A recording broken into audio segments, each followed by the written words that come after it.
we're gonna speak right now to the queen of soca herself. This is the queen of carnivals herself. All right, this young lady basically travels the world. Right, she's a carnival nomad. Yeah, she stops in the ATL every now and again. To change her travel bag. And then head back out on the road. Sounds amazing. She is that part. An entrepreneur extraordinaire. Yeah, and a very, very, very avid supporter of Trinidad culture around the world. Ladies and gentlemen, welcome to the show. My good friend Cali, what's up? What's up? What's up? Give her spirit fingers. Greetings, greetings. Good night. Good night. Hey, darling. How are you So I don't know if this is like centered. Is this center proper? Because I can't see it. You're all right. You're good to go. You're good to go. We see you. All right. So I am well. Getting everybody actually headed to Tobago, lining up flights and ferry because there's two lights, so people are in a panic because we know how this goes. Tobago is a whole other structure. Well, give us the background because it was very unique for me to hear of Tobago having a carnival when we know Trinidad and Tobago is one country and they have the big carnival in February. So fill us in. Let the people know what is this Tobago carnival thing going on. This year is the second annual Tobago Carnival. There's two reasons why it's not a part of the regular carnival. And when I say regular, I mean the largest party on earth. One is because we need tourism and we need Tobago to be a part of that ecosystem for carnival as well. So the money comes in and then the taxes, people stay, people come back and visit. They visit to Trinidad and we have to give love to the Tobago side as well. So as part of the Minister of Tourism decided we needed to bring more money to the Tobago side. We need to bring more talent to the Tobago side. People need to see that there's more than one side. And when we are home, Trinidad is the groovy, mash up, a little bit of bacchanal. And Tobago is relax, vacation, retire.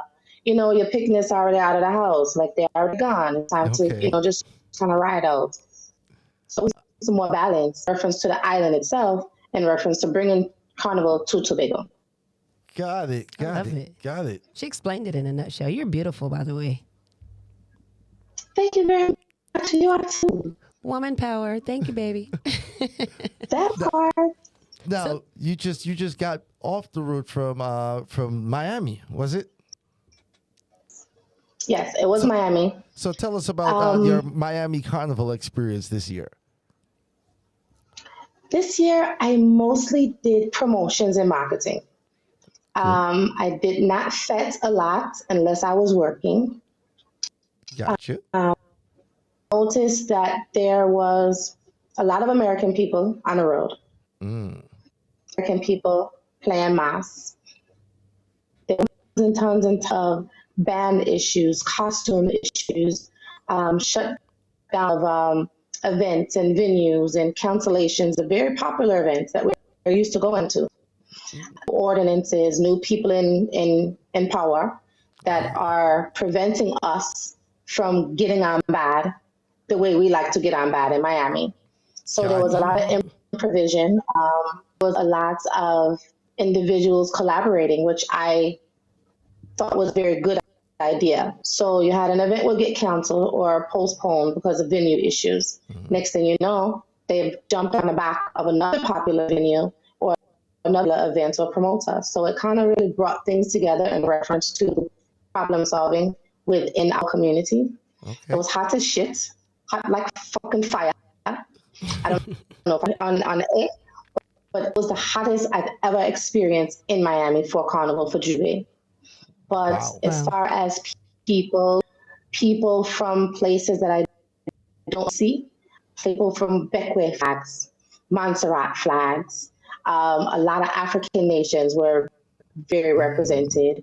I saw more flags that represented more locations than we usually see in Miami. Awesome. Montserrat So flag. I Miami wonder Break. who can point out the Montserrat flag in the lineup. Listen, Let me see what I two got in the of back of my them. paper. It had to be about 20, 25 of them. I'm on truck and I'm looking like, whose flag is this? Wow. It looks familiar, but it's Yeah. just not coming to me. And as they got closer, and I'm thinking, I'm like, oh shit, man, come on, Sarah, they come in full effect. And it was Yeah. a big crew. They were beautiful. It was guys, it was women, and like they just really had this chemistry. They were getting on bad in their own little circle. I mean, with Awesome. everybody else, but they all had the flags. It was really, really Awesome. cool to see. That is great. That is great. We like the representation. We like the We representation. like all the flags. We like the flags. How beautiful. Right. But Cali, think what's- about the places that we don't visit, you know? True.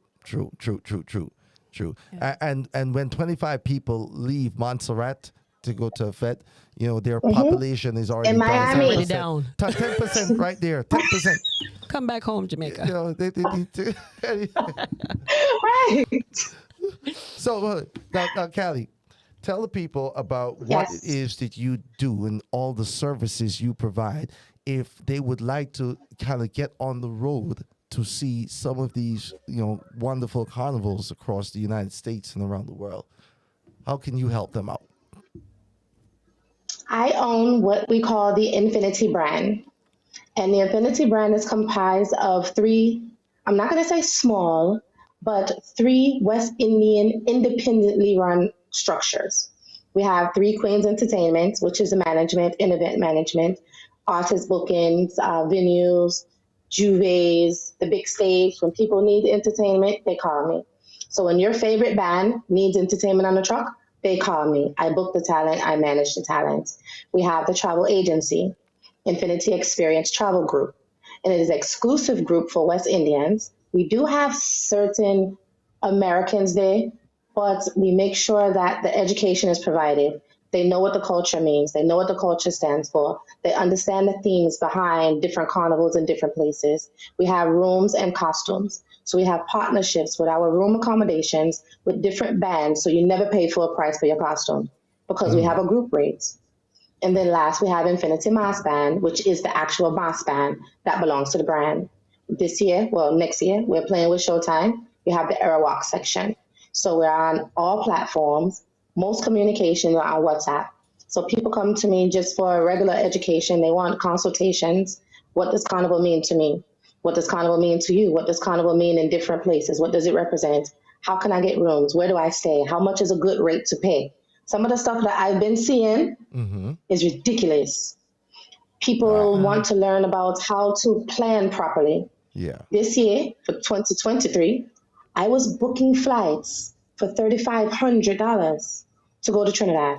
And these people were booking the flights in January, December, November. We start booking Trinidad while we are in Trinidad, or it is not affordable.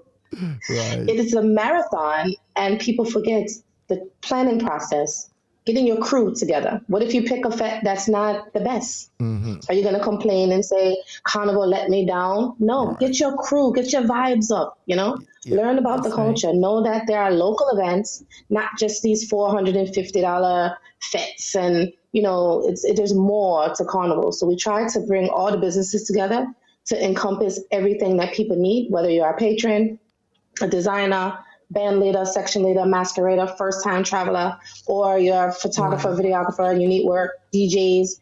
We have a system and a network for everybody to find a place within the Carnival ecosystem. Kelly, I got a question for you. You are amazing. Sure.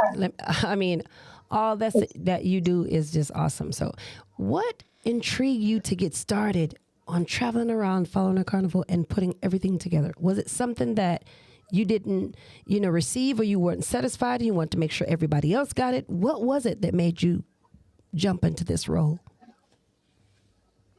When I got to college, I realized that I had more of a void than I thought because I could not afford to go to Carnival anymore. When my parents was telling me, and your family is, getting together, and my birthday is in February, so I'm always home for Carnival. But as a growing adult, I'm like, okay, I have to do something because I cannot miss a carnival. Like, the fuck? Like, what's gonna And you're happen there? Caribbean. How could you miss it? So that's right. And it's my birthday. So what I did was I learned about group rates and the power of numbers. So I could not afford to travel by myself, but I went to college with people that had money. All right. So I recruited my little fans. Hey, do you want to go to Carnival? Smart. So if I book 5 rooms, my room is free at my hotel or, bright at the motivation. guest house. And I started learning the power of numbers. Then I started learning more about the people, other Caribbean people that were missing out on carnivals now that they have been, I like to use the word displaced by our parents, because a lot of people would not have chosen to come to America. We would go to, I'm just saying, but we would go anywhere but here. But when you come here, you lose more of your culture and you forget how important it is until you can't make it. So I started with a small group of people back in 2002, maybe 2001, 2002. And it turned into a larger group of people. And because I move a lot, I couldn't take those same people with me. So now I'm like, okay, what can I do with them to get more information? And at the time we had Skype, we had MySpace and, all of those things. So I started groups online. And then we had Craigslist. People would be on Craigslist looking for places to travel. Hey, I'm going to so-and-so, where can I stay? I started replying to ads on Craigslist. And eventually I had what now is called a following. Okay. And now with I like the internet, way you use your social media. oh, right. But now with internet, it makes everything easier because I don't have to really promote my business and any of my businesses because it's almost all word of mouth. People get on me now, how did you start doing this? Why are you doing this? I started doing it for other people, but it was still for a void for myself because if I can't go home, something is missing. If I can't see the Maraca sign, something is missing. If I can't see that welcome to Trinidad and Tobago and Ayapiaco, something is missing. And other people had those same things for their islands. So I started expanding, going past Trinidad. Now I go into Grenada, I go into Bahamas, I go into Barbados. And then it started on a regular cycle. And then I go on tour. I love it. I ended up with the entertainment company. I started taking my artists on tour. I only deal with West Indian artists, Trinidadian artists, soca artists, groovy artists, power artists. And I'm like, okay, I already go into Carnival. People are already calling me for talent. So let me plug in my talent. So you guys get the development, get the stage presence, get the practice, build up your following. And now a lot of these artists are mainstream. So I'm hearing basically, so if you just keep pressing forward and don't give up on what you believe in, like you did, you run a race that nobody can beat. So you'll fall into your goals, right? So you just kept pressing, right? Absolutely. But I also had to learn that you have to make something out of nothing when you want something bad enough. Yeah. And sometime your network, not sometime, all the time, you just have to learn how to do it proper. But your network is your net worth. There was the people that I knew that had the money to do what I wanted to do, but I had the know-how. I know how you can get a transportation arranged. I know the best time to book your flight so you're not getting robbed by the travel industry. I know exactly what to stay where all the good feps are. I know which bands are going to give you good quality, good customer service, and a good price for your costume. So I had the intelligence in the brain, and they had the money. So I had to learn how to put all of that together to fill my void and to give them a great and amazing experience in my home. Well, you're doing it, Mama. You're killing it. Congratulations. Kudos. Well, Thank you very much. we're gonna Much respect. keep it going. Now, she is a serial entrepreneur, right? So we're gonna have to have her back Yeah. to speak Yes. about some of her other Give businesses. some classes. And Kelly, if you wouldn't mind, popping in from time to time to give a good carnival review to the people, let them know Absolutely. what's going on. Let everybody know how they can contact you so that they can go ahead and start planning for next year's carnivals now. Let me write our information down. Yes. My Infinity Experience on Instagram. We post our calendars there, our group trips there. My WhatsApp is 404-576-8335. I'm readily available on WhatsApp because I'm not in the States often. Like you said, I come and change out my bag, I wash my clothes, and I out. Yep. But all my social media platforms, if you hashtag my Infinity Experience, you can find us anyway. Awesome. Thank you so much for joining us You're more this than evening. welcome. Thank you very much for having me. And Tobago, watch out, she's on the way. All right, I gotta have you and make sure you and Anomaly link up when you're down there. All right, this is the Island Sure Heat Show. thing, absolutely. Thank you, Cali. Thank you so very much. You know what? We're going to end on a soca vibes right now. For That's her. what I'm talking about. For her. Yeah. Please Come on. do. Look at you, look at me. The 2 hours.